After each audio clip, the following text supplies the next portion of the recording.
messieurs, bonjour et bienvenue au flash de 10h sur la RTB. C'est ce matin que reprend le procès des généraux Gilbert Diendéré, Djibril Bassolé et 81 autres accusés dans le cadre du putsch manqué de septembre 2015.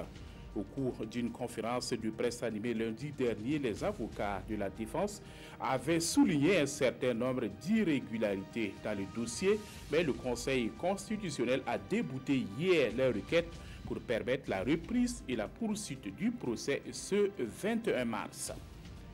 Au terme de 5 ans d'engagement aux côtés de la jeunesse burkinabé en milieu rural, le projet jeunesse de Save Children fait le bilan de son intervention au Burkina Faso.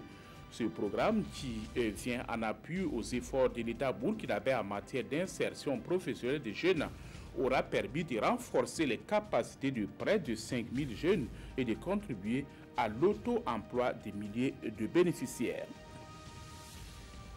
Les acteurs intervenant dans la prise en charge des enfants migrants renforcent leurs capacités. C'est une formation voulue par le Centre international du développement des politiques migratoires en collaboration avec le SP CONASUR pour rendre ces acteurs plus opérationnels en cas de situation d'urgence.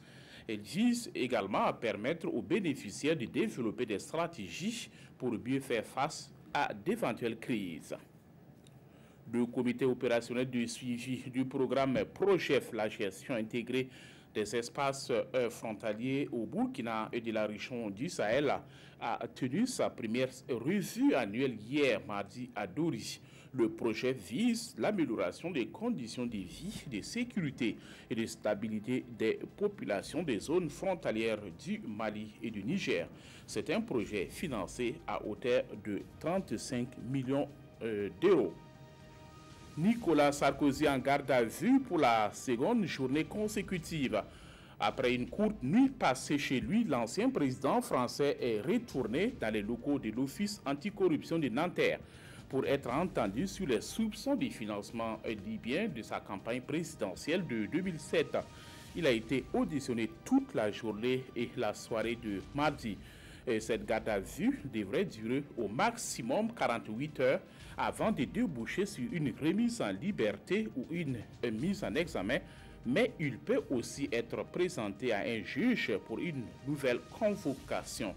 Nicolas Sarkozy a quitté les locaux de l'Oclif vers 23h30 et dans un tweet, il a indiqué que les précisions apportées doivent permettre de clore une succession d'erreurs et de mensonges. Et c'est la fin de ce flash. Merci de l'avoir suivi. Passez une excellente journée en compagnie des programmes de la RTB.